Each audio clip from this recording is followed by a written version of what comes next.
There's a kind of calm that exists beneath the noise of your thoughts, beneath the racing heart, beneath the endless what-ifs, beneath the weight you carry through your days. It's there right now, even if you can't feel it, even if you've forgotten what stillness tastes like. Picture this, an early morning before the world wakes. The air is cool. There's no sound except your breath. In that moment, just for a heartbeat, there's no anxiety. Just presence. Just being. That space exists inside you always. Not somewhere you need to travel to. Not something you need to earn. It's already there, waiting beneath the surface of your worried mind. You've probably spent years believing anxiety is something that happens to you. A storm you can't control. A flaw in your design. You wake at 3 in the morning with your heart pounding, thoughts cascading like dominoes, and you think something is broken. You scroll through your phone hoping to quiet the noise, but the silence afterward feels even louder. You fill every moment with podcasts, music, plans, anything to avoid the feeling that something terrible is about to happen. And still, the anxiety follows. Still, it finds you in quiet moments, in crowded rooms, in the middle of conversations where you're supposed to be present but you're somewhere else entirely, bracing for disaster. Here's what I've learned after years of sitting with this restlessness, after studying ancient wisdom and modern psychology, after countless nights of my own sleeplessness. Anxiety isn't your enemy. It's a messenger you've been running from. And the calm you're searching for isn't something you find by fighting harder. It's something you remember by finally stopping the war. This is not theory. This is what happens when you're alone at 3 in the morning and can't sleep. This is the exhaustion of carrying tension in your shoulders for so long you've forgotten what relaxed feels like. This is real. And what I want to share with you isn't a quick fix or a shallow affirmation. It's something deeper. 11 ancient practices that have survived thousands of years because they work. Not because they eliminate anxiety, but because they build a mind so calm, anxiety cannot touch it. Not because you've conquered fear, but because you've learned to hold it without being consumed. Let me tell you about a student of Zen who came to his teacher in despair.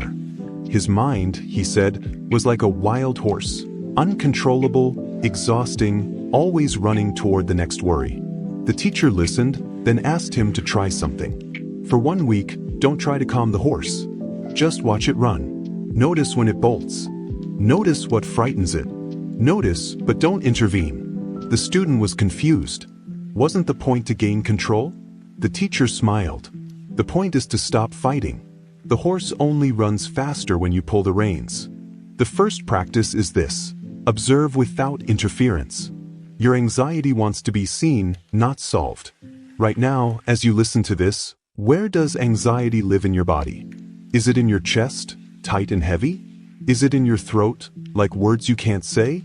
Is it in your stomach, churning with unnamed dread? Don't try to change it. Just notice. Just say quietly, there you are. I see you.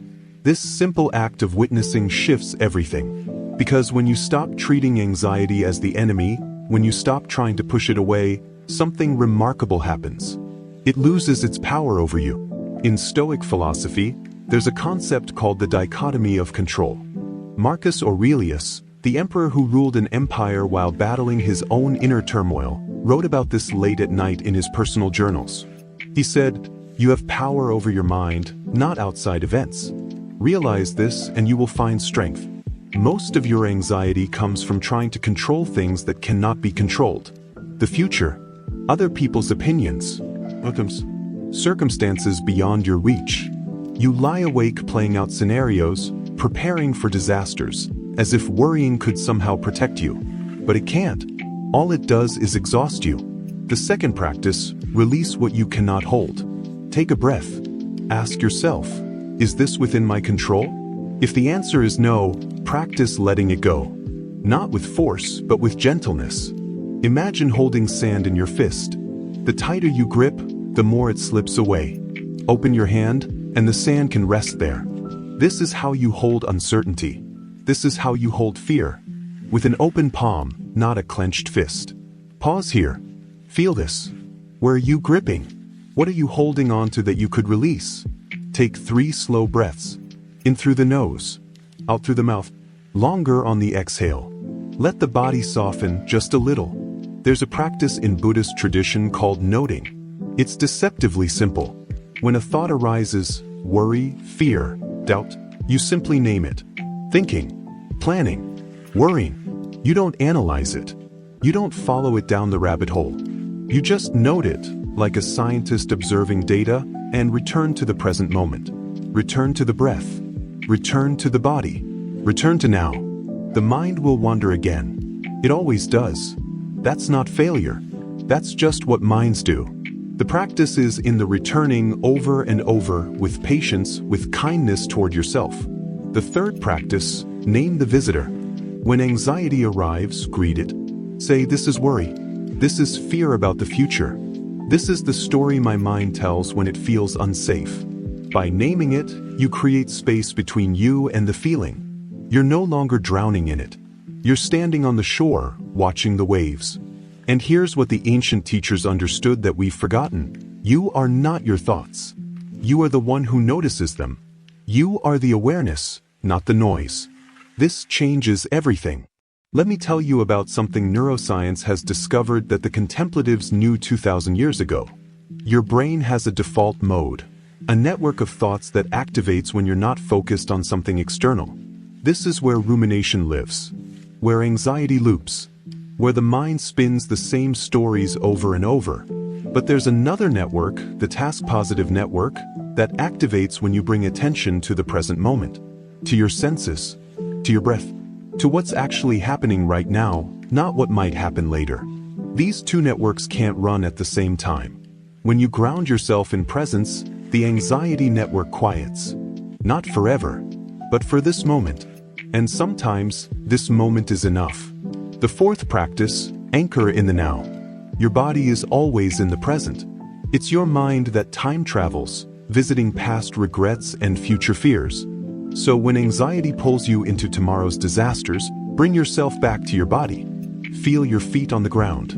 Notice 5 things you can see, 4 things you can touch, 3 things you can hear, 2 things you can smell, 1 thing you can taste. This isn't distraction. This is coming home to the only moment you actually have. Right here, right now, where in this exact moment, you are safe. You are not your thoughts. You are the one who notices them. Let that settle. Breathe with that.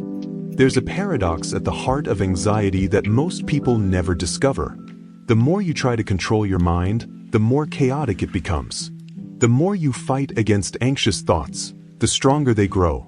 This is what the ancient Taoists understood when they spoke of Wu Wei, effortless action, non-striving. It's not about doing nothing. It's about doing without force. Like a river that doesn't push against rocks but flows around them. Like a tree that doesn't resist the wind but bends with it. I once watched someone try to meditate for the first time. They sat down, closed their eyes, and within seconds their face tensed. They were fighting their thoughts, trying to make their mind blank. After 5 minutes, they opened their eyes frustrated. I can't do this, they said. My mind won't stop. And here's what I told them. Your mind isn't supposed to stop. That's not the goal. The goal is to stop fighting it. To sit with the chaos and remain steady anyway. That's the practice. Not peace instead of anxiety, but peace alongside it. Not calm as the absence of storm, but calm as the part of you that can hold the storm without breaking. The fifth practice, stop trying to fix yourself. You are not broken. Your anxiety is not a malfunction. It's your nervous system doing exactly what it evolved to do, scanning for threats, preparing for danger, trying to keep you safe. The problem is, in the modern world, the threats are different. They're not lions in the grass. They're deadlines and social expectations and uncertain futures. Your body can't tell the difference between real danger and imagined danger, so it responds the same way. Heart racing, palms sweating, mind spinning, but you can learn to speak to your nervous system. To say, gently, we're safe. Look around. Right now, we're safe. In the Stoic tradition, there's a practice called negative visualization. Seneca, who advised emperors and wrote beautiful letters about how to live well, practiced this daily.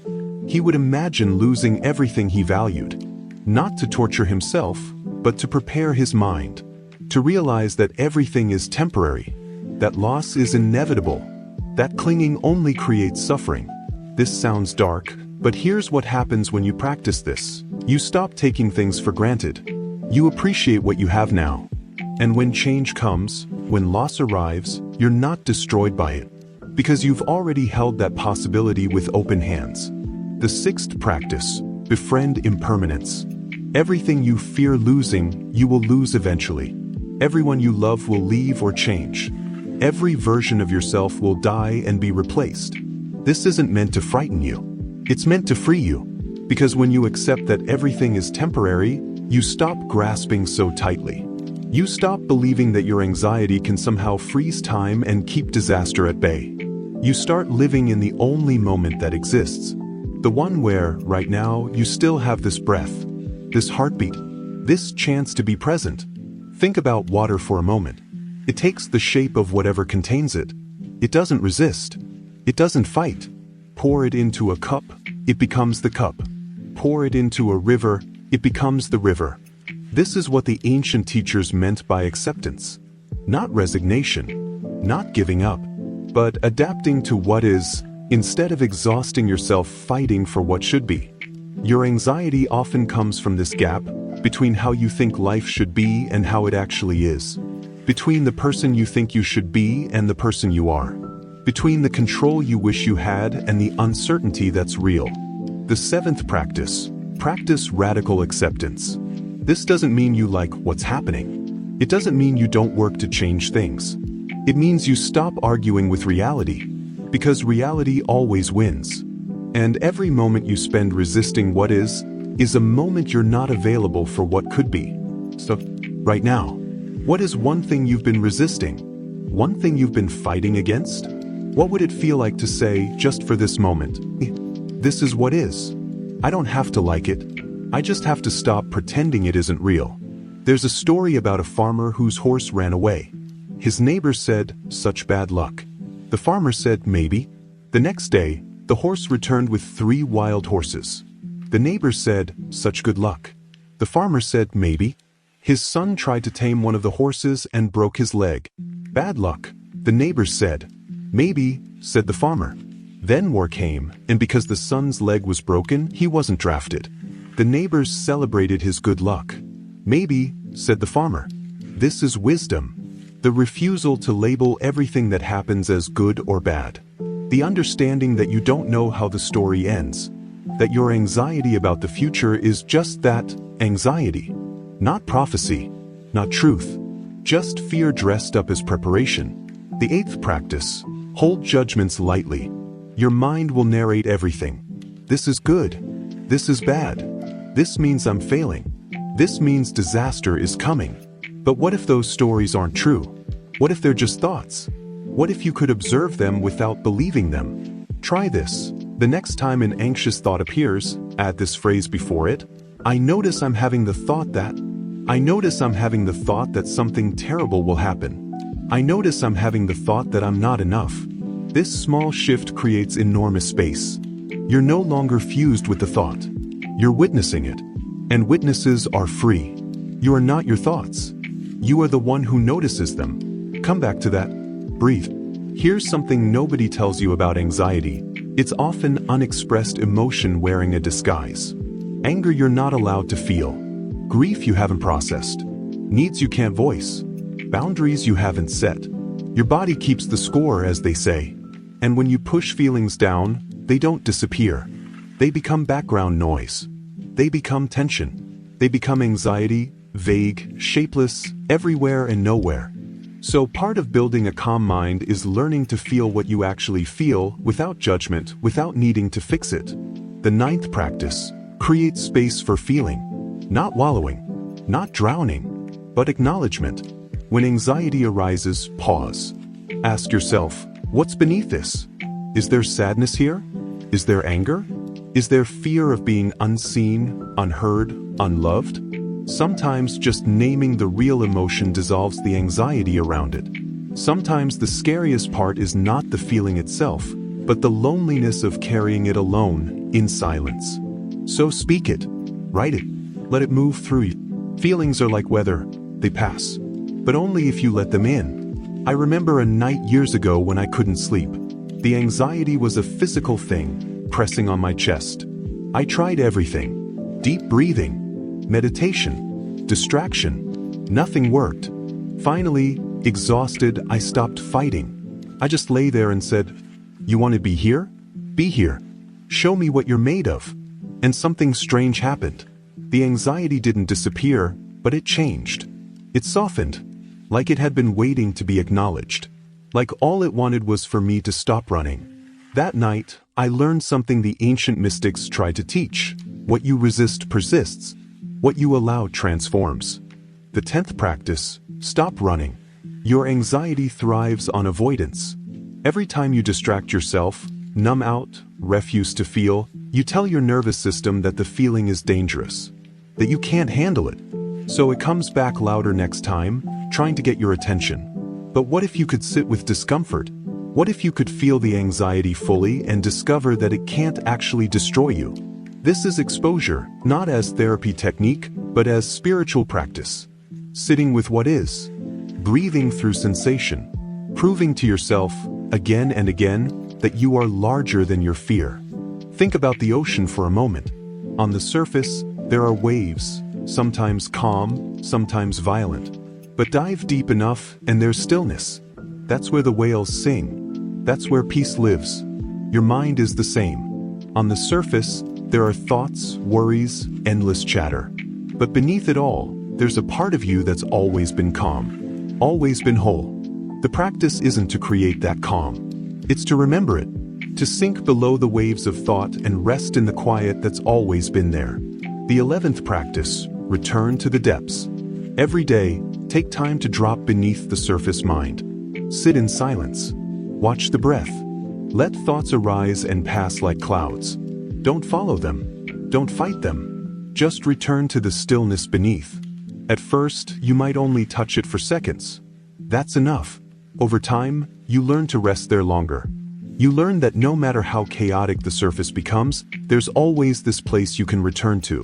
This is meditation, not as escape, but as homecoming. You might be wondering if these practices actually work. If ancient wisdom can touch modern anxiety. Here's what I know. 2,000 years ago, Marcus Aurelius dealt with the same racing thoughts you do. The same fear of loss. The same weight of responsibility.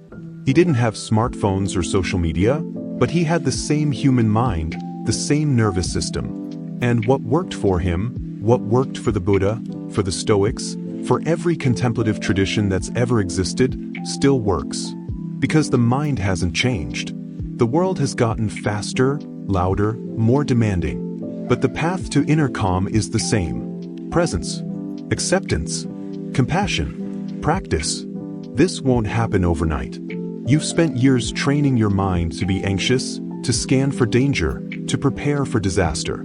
You can't undo that in a week. But you can begin. You can start today by choosing just one practice. Maybe it's noting your thoughts. Maybe it's feeling your feet on the ground.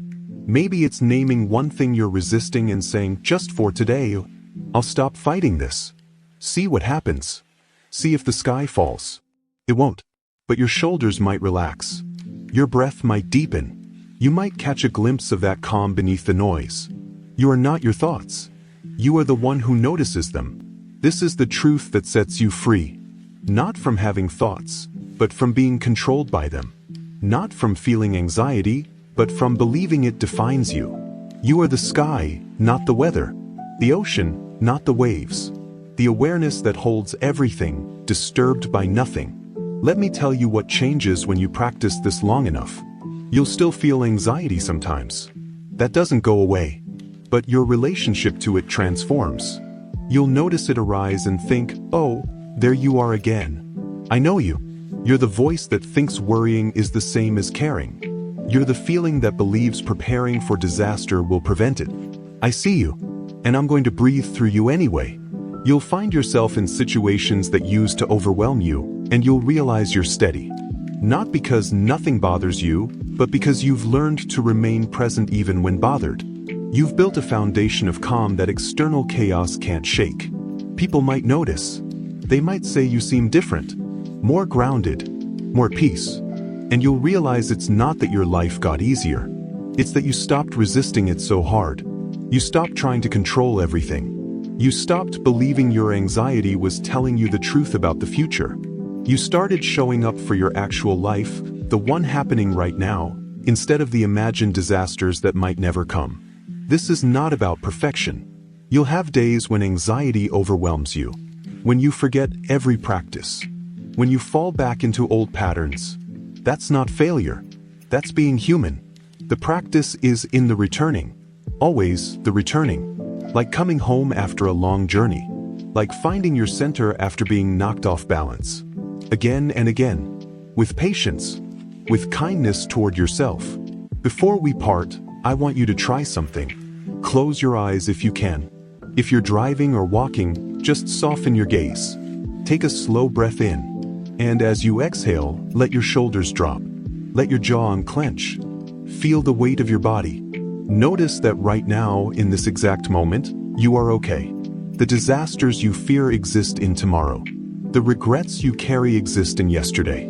But right now, right here, you are breathing. You are alive. You are held by the ground beneath you. This is all you need to do. Be here. Breathe. Notice. Let the calm that lives beneath the noise rise to meet you. You came here searching for something. Maybe you found it. Maybe you just remembered something you always knew. That beneath the anxiety, beneath the noise, beneath the endless trying, there's a stillness that can't be disturbed. Not because you've conquered your fear, but because you've learned to hold it without being consumed. Not because you've fixed yourself, but because you've realized you were never broken. Just human. Just doing your best. Just worthy of compassion, especially from yourself.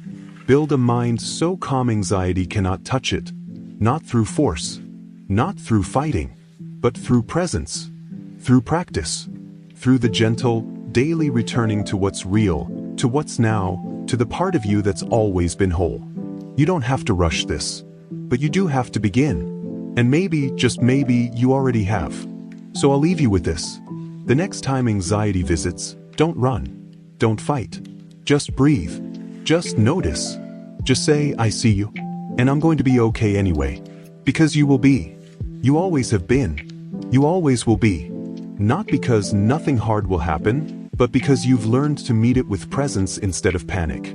With acceptance instead of resistance. With the deep, unshakable calm that's been waiting inside you all along. Sit with this. Breathe. Feel the ground beneath you. You're here. You're whole. You're enough.